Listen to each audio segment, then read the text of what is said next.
Boa tarde a todos e todas. Um prazer e uma honra estar aqui com vocês. Cumprimento a seleta mesa de trabalho dessas autoridades do direito sindical brasileiro, em nome do nosso presidente Antônio Neto, que vem fazendo um brilhante trabalho diuturno em Brasília e em todo o país. Antônio Neto, em um momento realmente histórico, mas dentro de uma história que, infelizmente, vai ser muito mal lembrada por todos nós, trabalhadores do nosso país, infelizmente. Cumprimento a todos os dirigentes sindicais do Estado de Minas, em nome do COSME, nosso diretor, e desejo a todos realmente um ótimo congresso, e parabenizo, ontem estive aqui também na abertura, parabenizo a todos por esse brilhante evento, que me parece estar sendo feito em todos os estados, não é, presidente Antônio Neto? Esse ano são 9 estados esse ano. Excelente. Agora, o senhor faz eventos maravilhosos que nós sabemos aqui, os congressos de direito sindical que o senhor faz aqui em Minas, que são fantásticos. Sempre em parceria com a CSB também, né? E várias outras centrais. Então, realmente um prazer, uma honra estar aqui com vocês. Agora vamos lá ao ponto principal da reforma trabalhista, porque quando fui convidado a falar sobre a terceirização, e como eu fui relator dessa reforma trabalhista, do projeto de lei no Conselho Federal da OAB, e estou falando pincelando sobre a reforma trabalhista, né, em vários estados do país, né, entenderam por bem a gente falar de forma um pouco mais ampla da reforma trabalhista, e onde vai ter, né, as pinceladas também sobre a terceirização, mas de falar sobre vários pontos da reforma, que são extremamente importantes. E o que eu tenho sentido, presidente Neto, é que, infelizmente, 90 e tantos por cento, tanto da advocacia brasileira quanto da própria população brasileira, não ainda tem a dimensão da densidade dessa nova lei, ainda não tem a compreensão exata dos problemas que teremos, das consequências nefastas que a cidadania brasileira, os trabalhadores brasileiros e o próprio país terá após o dia 13 de novembro, que será na segunda-feira, né? Dia 11, que acaba a vacatio legis, que começa a vigorar, mas no dia 13, na segunda-feira, que começa, de fato, a vigorar essa lei. Vamos lá. Aqui eu...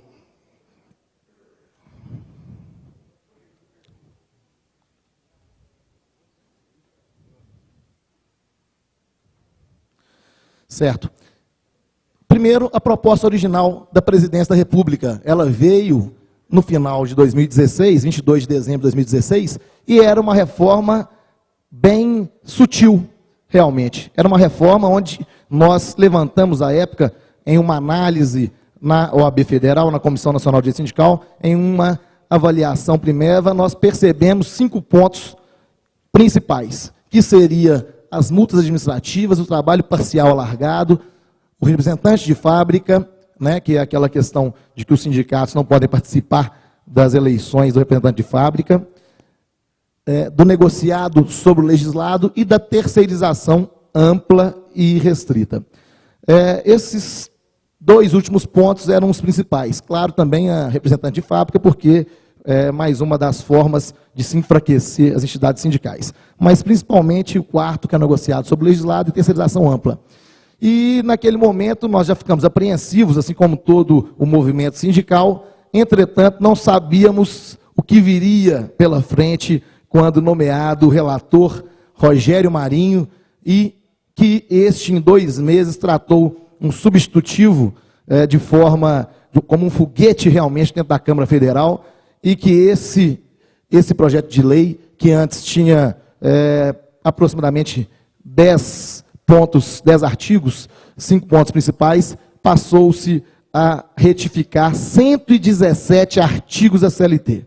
Ou seja, um verdadeiro Frankenstein, um verdadeiro absurdo, realmente.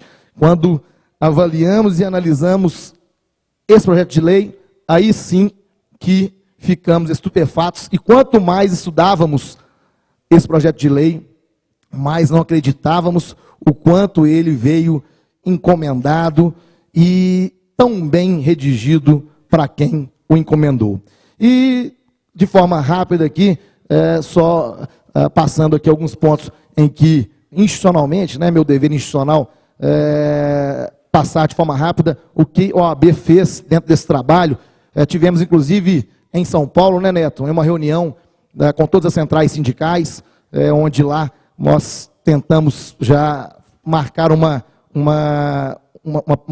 a entrega, né, de uma manifestação contra a época, contra a proposta, mas principalmente contra aquela celeridade louca, aquele chamado termo de urgência, né, em que eles usaram. E aí tivemos em São Paulo, fizemos, né, um grande evento em Brasília, que foi o segundo encontro dos presidentes das comissões de direito sindical de todo o país. De lá nós tiramos com o presidente Lamáquia uma audiências públicas que foram feitas nos 27 estados do país, em todas as OABs, sempre com a presença das centrais sindicais e de entidades sindicais, com ministros, desembargadores, que ao fim tivemos essa audiência pública na OAB Federal, com vários ministros presentes, ministro Luiz Filipe Vieira de Mello, ministro Agra Belmonte, que inclusive representou na época, o ministro Agra Belmonte representou na época o presidente do TST, e que num primeiro momento ele não estava corroborando, não estava ali na linha em que estávamos tratando, mas depois ficou indefensável, e o próprio ministro que foi defender as teses do presidente do TST, ele ali concordou com 90% do que foi colocado, que realmente era um absurdo esse projeto de lei. Em seguida, nós levamos, inclusive nesse dia com as centrais, levamos ao presidente da Câmara, o deputado Rodrigo Maia, levamos a ele com assinaturas de todas as centrais, inclusive da CSB, né, Neto? Foi esse manifesto, esse documento, e lá fomos, infelizmente, né, não tão bem recebidos, e, ao fim, continuou-se aquele trâmite com regime de urgência, votou-se tudo de uma forma totalmente contrária à democracia, à clareza, né, e a transparência em que se deve tramitar no Congresso Nacional. Nem na CCJ, Comissão de Constituição e Justiça da Câmara Federal, foi passado esse projeto. Ou seja, um projeto dessa magnitude não passou pela Comissão de Constituição e Justiça para analisar as constitucionalidades ou inconstitucionalidades desse projeto de lei. Quer dizer, um descaso nunca antes visto com nenhum projeto de lei. Inclusive, quando no momento, em 2015, né, 2014, quando veio o projeto de lei do novo CPC, foram 2 anos naquela época, somente para se avaliar, montou-se na época uma Câmara de grandes juristas, em que estudaram, fizeram todo um esboço para depois levar à Câmara, e ele ficou por mais algum tempo, né, mais de ano e meio, então totalmente diverso do que ocorreu com essa reforma trabalhista. E aí, com isso, né, nós fizemos a OAB, no caso, foi criada uma relatoria, e ali nós fizemos, né, o nosso parecer, e o interessante é que o nosso parecer, né, foi no mesmo caminho, no parecer do Ministério Público do Trabalho, né, e também de 17 ministros do TST dos 27, onde aferimos 18 artigos inconstitucionais pelo Pleno da OAB Federal, e que acredito que nos próximos tempos agora temos a possibilidade de entrar com várias ADIs aí nesse projeto de lei. Chegando agora aos pontos principais, né, em que separei para pincelarmos essa reforma trabalhista, tendo em vista a amplitude dessa lei. O primeiro ponto, a própria terceirização. A terceirização, senhores, vocês já sabem que, infelizmente, no nosso país, ela serve simplesmente e somente para que as empresas lucrem mais, né, em detrimento do aviltamento dos salários dos empregados, da péssima condição de trabalho, e etc, etc, etc. Né? Um grande exemplo disso, e que a gente percebe o cinismo, inclusive, do nosso Congresso Nacional, é que o relator do projeto de lei da terceirização, do projeto de lei número 13.429 de 2017, que foi do início do ano, né? Esse projeto de lei, o seu relator foi o deputado Laércio Oliveira, que é simplesmente o dono das maiores empresas de prestação de serviço de terceirização do Estado de Sergipe. Ele foi simplesmente diretor da Confederação Nacional das Empresas de Terceirização. Sendo assim, ele estava ali legislando em causa própria, literalmente, e ninguém falou nada, nada saiu a público, e assim foi aprovado esse projeto de lei. E esse projeto de lei que, infelizmente, depois conseguiu ainda ser piorado, essa lei que depois conseguiu piorada com a reforma trabalhista. Porque se nesse projeto de lei previa-se no artigo 4º que considera-se prestação de serviços a terceiros a transferência feita pela contratante da execução de quaisquer de suas... Não, em cima, né? Me perdoe. A contratante, serviços determinados e específicos. Ou seja, no projeto de lei do início do ano, específico de terceirização, não se falava da atividade principal, mas sim de serviços determinados e específicos. E, além disso, não somente no projeto de lei da parte do trabalho temporário é que falava da atividade meio e atividade fim. Da parte de terceirização não se falava. Então, baseado nesse projeto de lei, aquela lei, quando a estudamos, nós percebíamos que não lograria êxito as empresas dentro daquela linha da terceirização ampla e restrita. Entretanto, com o advindo da reforma trabalhista, logo eles enxertaram ali, né, no seu artigo A, artigo 4A, que mudou essa parte dos serviços determinados específicos, ficando da seguinte forma: considera-se prestação de serviços a terceiros a transferência feita pela contratante da execução de quaisquer de suas atividades, inclusive sua atividade principal. O que significa isso, senhores? Significa que nos postos de gasolina agora, o frentista todos poderão ser terceirizados? Sim, é isso mesmo. Significa que em um banco, os caixas poderão ser terceirizados, gerentes poderão ser terceirizados? Sim, é o caso. Assim como todas as outras áreas, infelizmente, salvo casos raríssimos, né, que terão que ser debatidos, né, de forma própria, né, no momento oportuno. Mas o que significa, infelizmente, é que se hoje nós temos um percentual de, salvo engano, 10% a 15% de empregados terceirizados, acredito que isso vai virar. Então nós vamos ter aí talvez um número 3, 4, 5 vezes maior de empregados terceirizados e, consequentemente, né, de empregados diretos, nós vamos ter um número bem menor. O que, infelizmente, vai ser uma ótima oportunidade, né, para esses empresários criarem agora milhares e milhares de empresas de terceirização, o que, infelizmente, também vai ocorrer dentro do que nós já até falamos aqui, de uma licitação talvez fraudulenta, né, no que tange aos entes públicos, né, onde talvez os colegas daquele deputado que já tem a sua empresa, talvez outros agora vão criar essas novas empresas e que, infelizmente, na hora da licitação nós sabemos bem o que pode acontecer, né? E de forma totalmente contrária aos princípios que anteriormente se alegava da terceirização no ente público, que seria pela economia do erário público, né, e eles como operadores né, do serviço público deveriam assim zelar. Mas, infelizmente, o que nós sabemos é o contrário, é que essa conta não fecha, porque se tem que botar um terceiro no meio para ganhar, como que vai ficar como que vai se economizar se numa relação direta entre dois, né, empregador e empregado, você já não tem, quando você coloca um terceiro, que seria essa empresa ávida por lucros, como que você vai economizar? Muito pelo contrário, nós sabemos que o custo fica bem mais alto e que, infelizmente, no que tange também ainda ao serviço público, muitas das vezes o Estado ainda tem que pagar como responsável subsidiário, porque aquelas empresas, muitas delas, são insolventes e não pagam as suas contas trabalhistas ainda. Então, ou seja, é uma enxurrada de dinheiro público realmente, e quem perde ao final é o povo brasileiro e os trabalhadores do nosso país, porque naturalmente esses também vão ter os seus salários aviltados quando terceirizados.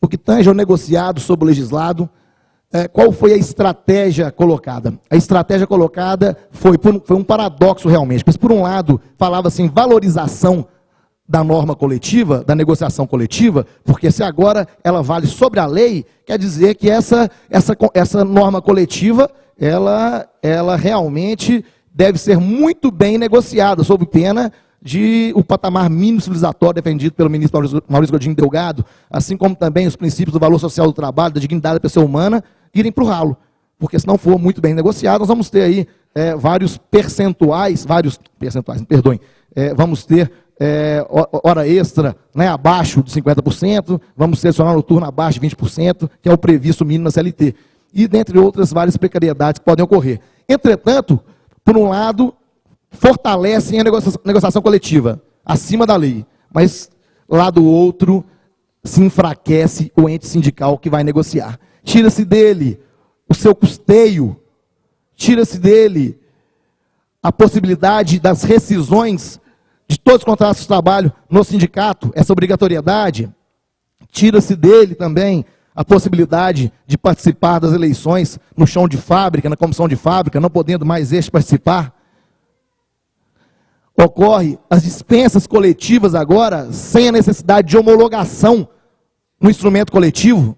Pode agora ocorrer dispensa coletiva em massa, sem o acordo com a presença do sindicato.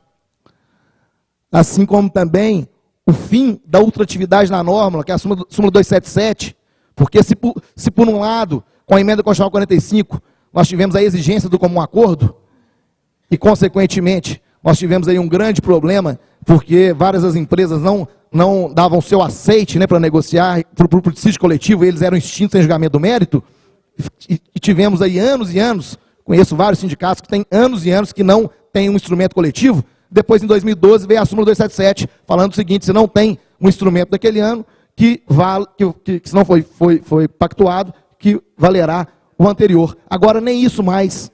Se negar a negociar, não, qual será o caminho? Porque o último instrumento não vale. Poder normativo da Justiça do Trabalho, em tese, não existe mais. Então, realmente, essa situação da negociação coletiva fica cada dia mais difícil, né, em nosso país. Então, a sensação que eu tenho é que o que foi colocado, não, agora nós vamos ter aqui um ringue, vamos colocar 2 boxeadores aqui para lutar, e agora não teremos mais técnico, vocês não teremos mais juízes, vocês resolverão o problema de vocês. Só que de um lado coloca o Mike Tyson, do outro lado coloca um homem de 1,10 m, sem os 2 braços, para lutar com infelizmente, a sensação que eu tenho. E acham, e o pior é que as grandes mídias, né, colocam como se fosse uma maravilha. Não, o negociado agora equivale sobre o legislado. Quer dizer, sempre valeu, quando era para maior benefício, norma mais benéfica ao trabalhador. Já poderia. Horas extras de 80%, 100% e não 50%, adicional noturno de 30%, 50% e não 20%. Agora, o que se legalizou foi o contrário. O que se legalizou foi o fim do patamar mínimo civilizatório. O que se legalizou foi que agora o mínimo que se tinha de garantias básicas do trabalhador não são mais respeitadas. E, infelizmente, nem todos os dirigentes sindicais do nosso país têm a competência que vocês têm como dirigente em seus sindicatos, ou têm a força de uma central por trás que vão os amparar. Muitos, infelizmente, vão ceder na hora da dificuldade. E aí o que vai para o ralo será os direitos dos trabalhadores, o direito de famílias, pais de famílias, que não estão nem sabendo o que aconteceu. Foi fechada uma convenção coletiva, um acordo coletivo, ele não sabe nem o que aconteceu, ele só sabe que de uma hora para outra, o adicional noturno dele, a hora extra, a cesta básica, que tinha inúmeras questões, foram para o ralo, e ele só vai sentir no final do mês, ao final do ano, né, e nos grandes problemas que ele enfrentará dali para diante. Então, como eu disse, norma mais benéfica, né, em seu conjunto, teoria do conglobamento, que o artigo 620 previa, né, já era. Então, será que agora nós poderemos ter uma decisão dessa? A jurisprudência do TST é firme no sentido da aplicação de norma coletiva mais favorável ao trabalhador, considerado em seu conjunto, devendo ser prestigiado o princípio do conglobamento, né, ministro Vilmar Oliveira. Então, agora, infelizmente, decisões como essa não devemos ter mais. Outro ponto é a competência inibida da Justiça do Trabalho. Esvazia-se o artigo 114 da CLT, porque, exemplo dessa inibição da competência da Justiça do Trabalho. No PL original, quando veio da Presidência da República, tinha essa seguinte previsão do artigo 611. No exame da CCT, convenção coletiva ou acordo coletivo, a Justiça do Trabalho analisará preferencialmente a conformidade dos elementos essenciais do negócio jurídico, balizada a sua atuação pelo princípio da intervenção mínima na autonomia da vontade coletiva. Então, aqui, eles já tentaram tirar da Justiça do Trabalho uma ampliação da sua competência e do poder discricionário do judiciário, colocando que um princípio da intervenção mínima da autonomia coletiva. Se assim fizeram, eles são grandes, são maiores, eles sabem o que fazem. Juiz, não anula a convenção coletiva, não anula acordo coletivo, não. Mas aqui, no PL original, falava assim, preferencialmente. Aí veio no substitutivo do deputado Rogério Marinho e ainda mudou. Quer dizer, viram que estava fácil de passar, falaram, não, vamos apertar mais? Colocaram o seguinte, no exame de convenção coletiva ou acordo coletivo, a Justiça do Trabalho analisará exclusivamente, e não mais preferencialmente, exclusivamente o negócio jurídico, balizado, anotação mínima, da intervenção mínima da autonomia coletiva, da vontade coletiva. Então, estão tentando tirar, inclusive, do Poder Judiciário, essa possibilidade de melhor interpretação, né, pelo lado do trabalhador. Infelizmente, tivemos também essa inibição da Justiça do Trabalho. Um outro retrocesso de PL original para o PL substitutivo, que no artigo 611, parágrafo 3º, falava que na hipótese de flexibilização de norma legal relativa a salário e jornada de trabalho, a CCT ou a CT deverá explicitar a vantagem compensatória em relação a cada cláusula redutora de direito legalmente assegurado. Então, falava-se que dentro de uma CCT ou ACT, quando se tirasse direitos, tinha que ter cláusula compensatória, para se compensar tudo ao final. Só que veio também dessa forma da Presidência da República, depois o substitutivo ainda piorou mais, porque perceberam que a porteira estava aberta. Aqui nós aprovamos tudo. Esse Congresso Nacional, ele é totalmente empresarial, então vamos aprovar da seguinte forma: a inexistência de expressa indicação de contrapartidas recíprocas em ACT ou CCT não ensejará sua nulidade. Ou seja, acordo coletivo ou convenção coletiva, mesmo que não tenha nada que compense, que só tire, não será nula, ela será legal e vigente. Com o PL aprovado, seria possível uma decisão como essa também, do TST, que diz o seguinte: este tribunal firmou o entendimento no sentido de que inválida a negociação coletiva no que se refere ao prazo legal para pagamento de salários, sem contrapartida ou condição grave de crise econômica. Ministro também, Valmir Oliveira. Então, esse tipo de decisão também tem grande chance de não termos mais. Alteração do texto após substitutivo já na redação final. No artigo 59 da CLT, inclusive, senhores, é interessante isso aqui, porque nós estávamos comparando quando veio do PL original da presidência com o substitutivo. Nesse caso aqui não. Nesse caso, já era o texto quando aprovado na Câmara, com o substitutivo. Quando aprovado, foi da seguinte forma: compensação de horas dentro do mês, de banco de horas, né? Dentro do mês, desde que, por acordo escrito, CCT ou ACT. Então, ou seja, acordo escrito CCT ou ACT, no limite de 10 horas diárias. Aí depois, quando foram redigir, olha que loucura, aprovaram de uma forma, quando foram redigir a redação final, mudaram. Aí colocaram o seguinte: é lícito o regime de compensação de jornada estabelecido por acordo individual, tácito, ou seja, mesmo sem um acordo escrito com o trabalhador, ou escrito, para compensação no mesmo mês. Quer dizer, o excesso de autoconfiança daquele Congresso Nacional, de que passaria tudo da forma que eles queriam.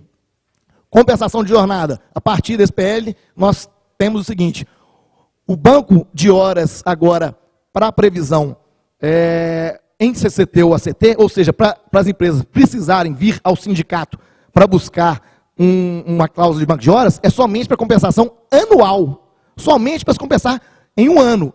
Agora, para se compensar em 6 meses, não se precisa mais nem de previsão em acordo coletivo, nem convenção coletiva. Ou seja, em mero acordo individual escrito.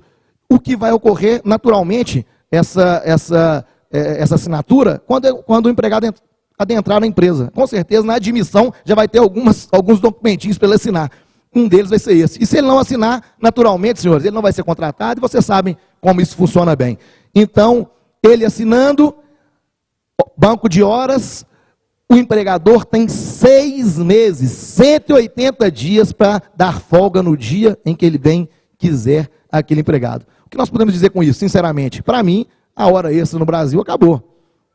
Nunca mais nós vamos ter alguém que vai receber uma hora extra se o empresário tiver um mínimo de organização. O mínimo. Então, com isso, cai por terra, por exemplo, né, várias ações também, que a gente chama também da inibição à justiça do trabalho, porque com isso também nós vamos, os direitos dos trabalhadores de entrarem e buscar essas horas extras também na justiça, também a chance é grande de ir para o ralo.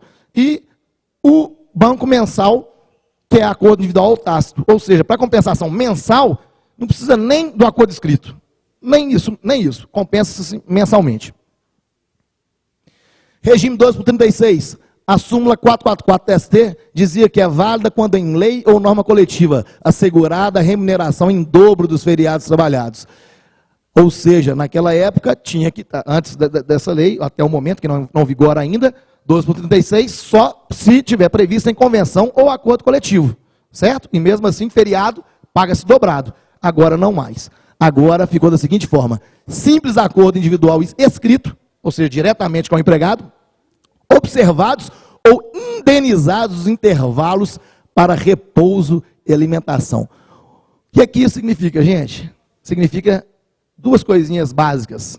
Primeiro, que a 12/36 agora vai ser geral também, não precisa de estar previsto em convenção coletiva e acordo. Mero acordo escrito. Segundo, vamos ler novamente: observados ou indenizados os intervalos para repouso e alimentação. O empregador não é obrigado agora nem a dar mais um intervalo de 1 hora. Ou seja, se ele dentro de um hospital. Não, eu advogo há muitos anos para a Federação dos Empregados da Saúde.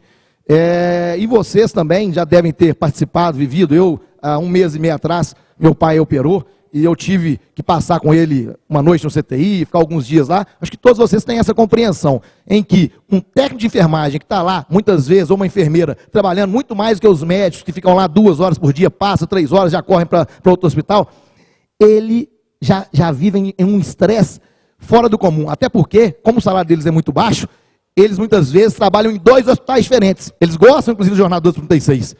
Né, diretor? Eles gostam, mas gostam por isso, porque os seus salários são tão baixos que eles são obrigados, são obrigados a trabalhar em 2 hospitais diferentes. Agora, você imagina chegando com seu pai ou com seu filho, no final do horário desse enfermeiro, que está trabalhando há 24 horas, e agora, inclusive, sem se alimentar, sem repouso. Por que não? Ocorreu, né, tivemos muitos problemas no hospital, não teve como, não teve repouso. Isso é simplesmente subhumano. Isso não existe. Mas está previsto agora na nova lei.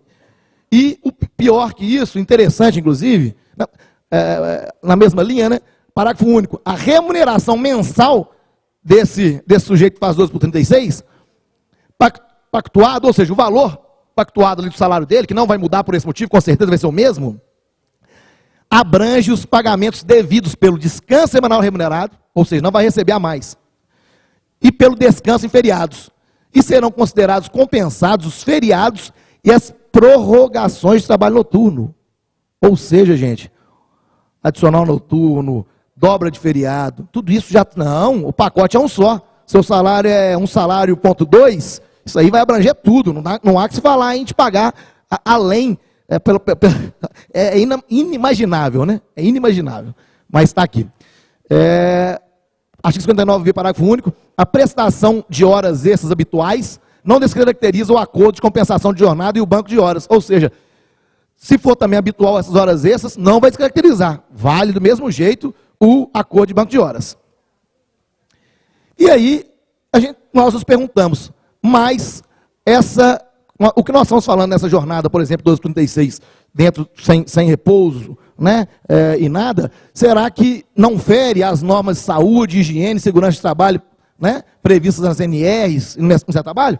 É óbvio que fere. Entretanto, pensando nisso, como eu disse, como foi muito bem feita, muito bem redigida por grandes juristas, inclusive, Dr. Marlos Melek, que é lá assessor do TST, dentre outros vários, que todos já sabem, e foi feito meio, né, sob encomenda.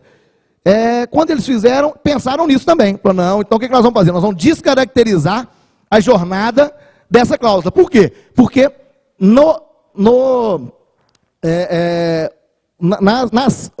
que acontece? No artigo 611b, tem aquela previsão de que constituem objeto ilícito de CCT e ACT. Como, por exemplo, 13º, férias, vocês lembram disso? Que lá, com suas cláusulas pétreas, que não podem ser modificadas por ACT ou CCT. Vocês lembram disso? Mas que, infelizmente, ao final, isso é a cereja do bolo, viu, presidente Antônio Neto? É a cereja do bolo. No final, infelizmente, eu ainda vou ter que passá-los, que até suas férias, até o 13º, se brincar também, vai para o ralo. Mas isso aí é a cereja do bolo. Mas lá está previsto que dentro dessas cláusulas pétreas, férias, 13º, não podem ser negociadas. Assim como normas de higiene, saúde, segurança do trabalho. Só que aí, logo em seguida, eles colocam o seguinte, parágrafo único, regras sobre intervalos, que é o caso lá do 1236, não são consideradas como normas de saúde e segurança do trabalho. O papel aceita tudo. Então, quer dizer que... né? E com isso, o que nós percebemos naturalmente é que no Brasil hoje nós temos mais de 700 mil acidentes de trabalho por ano. É o quarto maior índice do mundo, perdendo somente para a China, Índia e Indonésia. E, infelizmente, esses índices de acidentes de trabalho devem se aumentar agora, seja pela terceirização ampla e restrita, seja pela 12/36 sem intervalo, seja pela redução dos intervalos para 30 minutos, né? 30 minutos somente para se almoçar. É o tipo da coisa, me perguntaram, mas você não almoça em 30 minutos? Não, tem vários dias tem dia que eu nem almoço, e tem outros dias que eu realmente almoço em 30 minutos. Agora, a vida inteira, você tem 30 minutos para sair do seu trabalho, ir à sua casa ou a algum lugar, almoçar e voltar, haja estômago, haja saúde. Então, infelizmente, também é um absurdo. A perda de status das normas de segurança, saúde e trabalho, que eu acabei de falar. Ou seja, os acidentes de trabalho tendem sim a aumentar. E com isso, os empresários não percebem que o problema deles não é os trabalhadores. O problema deles não é os valores, né, do custo com os trabalhadores, mas sim, principalmente, é a disputa fiscal, que supera 6 vezes as disputas trabalhistas nos tribunais. Então, as 30 maiores companhias de capital aberto no Brasil possuem disputas fiscais que ultrapassam 280 bilhões. Então, o inimigo dessas empresas, gente, é o leão, não tem dúvida. Ou seja, tem que se ter uma reforma tributária no nosso país, porque, sem dúvida, ser também empresário no nosso país não é fácil pela alta carga tributária, mas o empregado não é o culpado dessa história, mas sim a alta carga tributária. Teletrabalho, só de forma en passant, foi uma outra regulação em PEJ, ou seja, em prejuízo ao empregado, porque o teletrabalho já existia. Qual que é a novidade do teletrabalho? 2 pontos. Primeiro, que agora não vai ter mais o controle de jornada, e aí, também nas mídias, né, muitos falam, mas isso é muito bom, não vai ter mais controle de jornada, vocês podem falar trabalhar a hora que bem entenderem, mas é muito simples, senhores. Vocês acham que será passado para aquele trabalhador qual o tamanho da carga de trabalho? Você acha que será menor do que para ele se dedicar 8 horas ou vai ser muito maior? Principalmente que não tem controle. Hoje, a gente já com internet, com WhatsApp, a gente já percebe que nós levamos trabalho para casa todos os dias. Agora você imagina tendo esse teletrabalho onde não se tem qualquer forma de controle de jornada e você não recebendo nada a mais por isso. Sem controle, sem hora extra, sem nada. E além disso, também outra novidade, é que o artigo 75D prevê que permite agora repassar ao empregado os ônus da aquisição e manutenção dos equipamentos tecnológicos, frisando que as utilidades não integram remuneração. Ou seja, o computador é o seu, a luz quem paga é a sua, o celular que você usa é o seu, tudo. Quer dizer, agora está legalizado que não se pode mais passar esse custo ao empresário. Dano moral, acho que vocês viram também sobre dano moral. Artigo 223, aplica-se a reparação dos danos de natureza extrapatrimonial, decorrência da relação de trabalho, apenas dispositivos desse título. Então, vem um tabelamento onde se mede, né, a vida das pessoas pelo seu cargo e pelo seu salário. Exemplo, né? Nesse artigo 223, artigo 223G, parágrafo 1º, inciso 1º, fala o seguinte, que a ofensa de natureza leve é até 3 vezes o último salário contratual do ofendido. Ofensa de natureza média, 5 vezes, grave 20 vezes, gravíssima 50 vezes. Então, gravíssima, por exemplo, é uma morte. Então, a morte de um trabalhador que recebe R$1.000 ou um salário mínimo, vai ser, paga a sua família 40 e tantos mil reais. Agora, o trabalhador que recebe 5 mil é 500 mil reais. Então, realmente, 5 mil, me perdoe, 250 mil reais, recebe 10 mil, 500 mil reais. Então, inclusive, esse foi um dos artigos que nós, em nossa comissão, em nosso parecer, da relatoria da Comissão Nacional de Direito Sindical, da OAB Federal, nós entendemos como inconstitucional e que poderemos também entrar com uma ADI no Supremo. Equiparação salarial e na isonomia, artigo 461, trouxe agora várias restrições. O que acontecia antes? aquele bancário, por exemplo, que trabalhava na agência Savassi e outro trabalhava na agência Belvedere, ou aqui lá no Santa Lúcia, eles poderiam sim se equiparar, porque entendia-se, a jurisprudência entendia como mesma localidade a região metropolitana de Belo Horizonte, de São Paulo, do Rio de Janeiro, agora não mais. Agora tem que ser o mesmo local de trabalho, a mesma agência.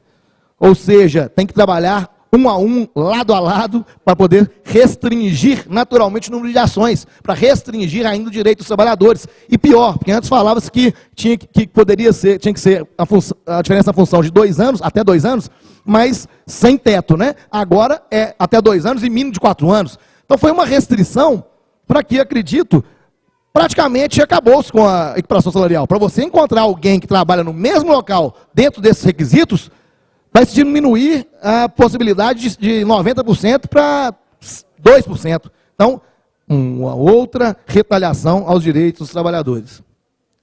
Inibição ao direito de ação, que é o artigo 5º e 65 da Constituição, que é o princípio da ampla defesa e o acesso à jurisdição. Agora, acho que vocês já sabem disso também, anualmente os empresários, as empresas irão chamar os empregados para fazer uma quitação dos seus direitos daquele ano. Vocês estão sabendo disso? Um exemplo, a Fiat. A Fiat marca uma festa de fim de ano, ela vai sortear um carro 0 km, são 3 mil trabalhadores, né?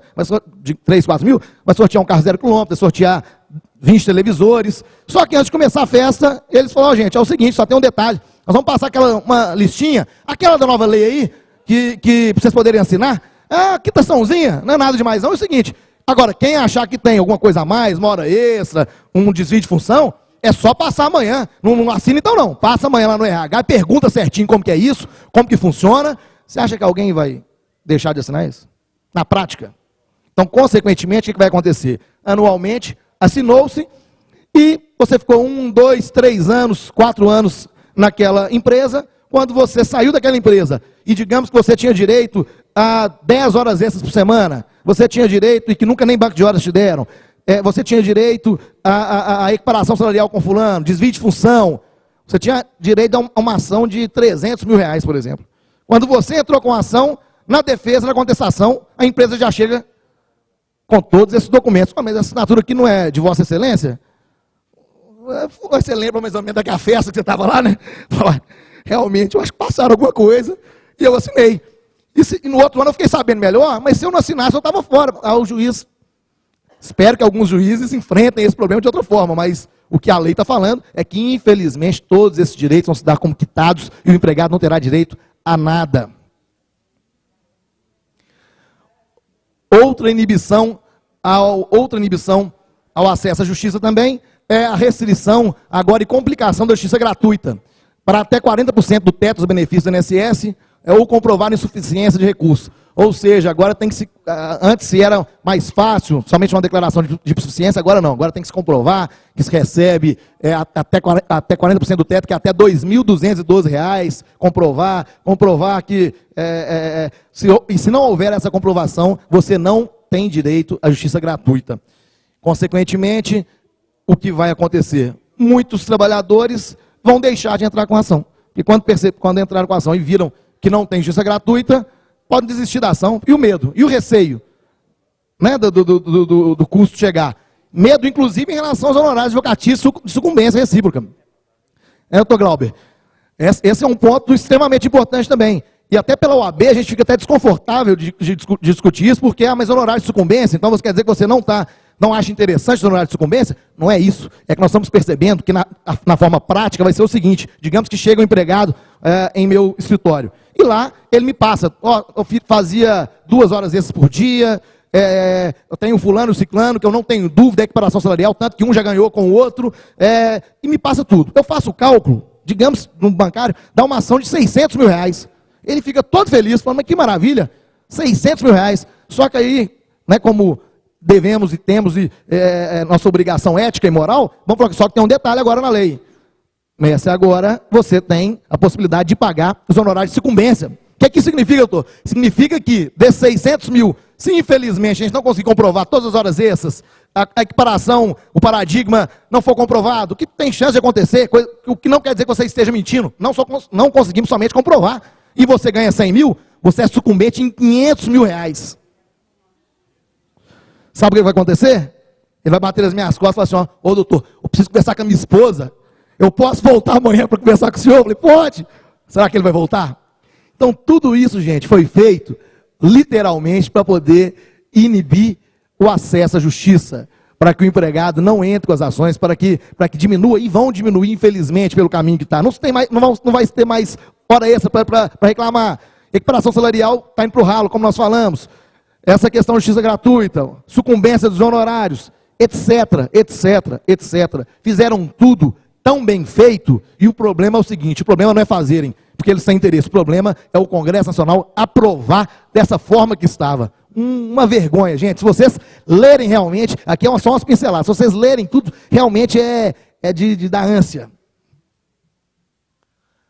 Agora, por fim, chegando ao fim, presidente, né, que eu disse da cereja do bolo, que vou demonstrar a vocês agora que infelizmente, o problema, né, que se avizinha, não será somente dos trabalhadores do nosso país, mas sim de toda a sociedade e até dos empresários. Percebam isso. Trabalho intermitente, contrato intermitente, artigo 452A, que é o chamado, que retira a informalidade, é o chamado empregado stand-by.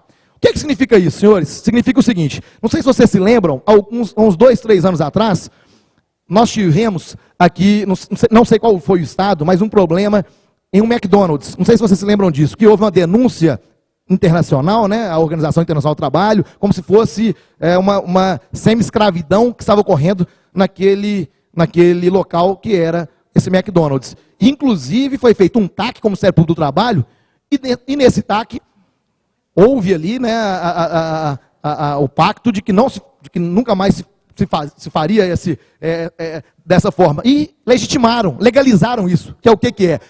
Para vocês terem uma ideia, no McDonald's, eles tinham lá 10 empregados. 8 horas da manhã, esses empregados lá estavam.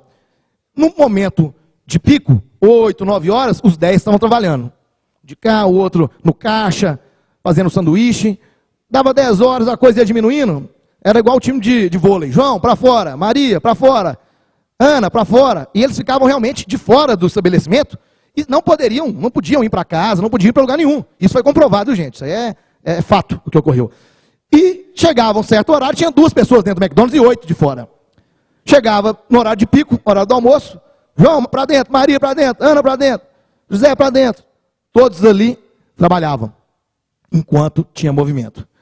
Deu 2h30, 3 horas, mesma coisa. Para fora, chegou no final do dia, 7 horas da noite, o sujeito ficou de 8 da manhã até as 19 horas, sem poder cuidar da família, sem poder cuidar das suas coisas pessoais. Chegava ao final do dia, o gerente chamava cada um as horas efetivamente trabalhadas no seu dia. Você trabalhou efetivamente 4 horas, você 3h30, você 5. Chegava no final do mês, eles que na sua carteira de trabalho recebiam um salário mínimo, fora os descontos, né, gente? Recebia quanto no final desse mês? R$300, R$350, R$400. Olha que vergonha. E foi legalizado isso agora. Então vamos pensar agora por outro aspecto. Vamos pensar agora que as empresas agora podem utilizar do serviço do trabalhador quando bem entenderem. Ou seja, digamos que o trabalhador recebe R$1.000, ou o outro recebe 5 mil, e o outro recebe 20 mil reais. Vamos pensar, só para a gente poder demonstrar que são todas as classes de trabalhadores vão sofrer com isso. A empresa chama aquele trabalhador, fala, semana que vem vou precisar de você somente segunda, quarta e sexta, viu? Não, é a crise, né? É a crise. Na outra semana, somente meio horário vou precisar de você, viu, João? Na outra semana, vou precisar de você a semana inteira. Ou no outro, somente meio horário. Chegou no final do mês, esse empregado, que recebia R$1.000, ele recebe R$600. O que recebia R$5.000, ele vai receber R$3.000. Exemplo. O que recebia R$20.000 vai receber R$12.000. Só que tem um detalhe. Todos esses trabalhadores, todos os nossos seres humanos, nós temos os nossos custos fixos. E geralmente a gente gasta praticamente o que a gente ganha. Pelo menos o brasileiro geralmente é assim, né? Salvo raras exceções. Então, chega-se ao fim desse mês, esse trabalhador recebeu ali 60% do seu valor, recebeu R$600, ele ganha 1.000, ele ganha 1.000, mas ele paga R$350 do aluguel dele, ele paga R$300 ali na mercearia da esquina, ele paga cada coisa, contando com uns 1.000, ainda gasta 1.100, 1.200. Como que vai acontecer com esse cidadão, quando ele receber R$600? E o de 5.000, que recebe 3.000 e tem 5.000 de custo, paga 1.500 de aluguel, paga um consórcio de um carro, paga uma escola de um filho de R$900, gasta os 5.000 que ele ganha, assim como o de 20.000. O que vai acontecer, senhores? Naturalmente, a inadimplência vai lá no alto, a criminalidade, infelizmente, vai lá no alto. Nós divulgamos para o Sindicato da Polícia Federal e o presidente estava me contando que o seguinte: Bruno, nos últimos 2 anos, o quanto foi impressionante o crescimento de crimes por tráfico de cigarros, com cidadãos que nunca tiveram nada, bons antecedentes. E aí, segundo ele, conversa com esse cidadão e falou: ó, a crise bateu na minha porta, eu não consigo pagar o meu aluguel, eu não consigo dar comida para o meu filho, como que eu faço? Tive que me chamar, eu tive que fazer isso. Então, lá em cima, criminalidade também, infelizmente. Consequentemente, senhores, os empresários não estão percebendo isso. O dono da padaria da esquina, que tem 4 empregados, ele acha que essa lei vai ser uma maravilha para ele. O dono das Casas Bahia está achando que ele vai ganhar muito mais. Ele não está sabendo que ele vai estar quebrado daqui 2, 3 anos. Sabe por quê? Porque se esse empregado não tem a certeza que vai receber os R$1.000 dele, os 5.000 dele no final do mês, e ele tem que pagar todos esses custos fixos, vocês acham que ele vai pegar um boletim, aquele boleto, né, de 12 vezes de uma televisão, 12 vezes de uma geladeira, 60 vezes de um carro em uma concessionária de veículos? Vocês acham que ele vai fazer isso? Não fazem tão cedo. Consequentemente, o que nós vamos ter de empresas falindo e de um ciclo vicioso, porque se faliu as empresas, mais demissão, o caos se instala, infelizmente, em nosso país. E como eu disse agora há pouco, qual que é ainda a cereja do bolo dessa história? A cereja do bolo é a seguinte, a cereja do bolo, infelizmente, negativa, que esses dias, conversando com o ministro Luiz Felipe Vieira de Mello, lá no gabinete dele no TST, a gente conversando, discutindo tudo isso. E, ministro, pensa nessa questão. Ele falou: Bruno do céu, não pode nem falar isso em voz alta, não, mas eles têm advogados inteligentes também, eles vão chegar nesse ponto. Vamos pensar comigo, presidente, só para nós percebermos o caos que se aproxima, que até aquelas cláusulas pétreas que nós falamos, né, de férias, 13º, talvez nem isso se garanta. Por quê? Porque qual que é a previsão legal para se receber as férias e o 13º? Quantos dias que o trabalhador tem que trabalhar dentro do mês?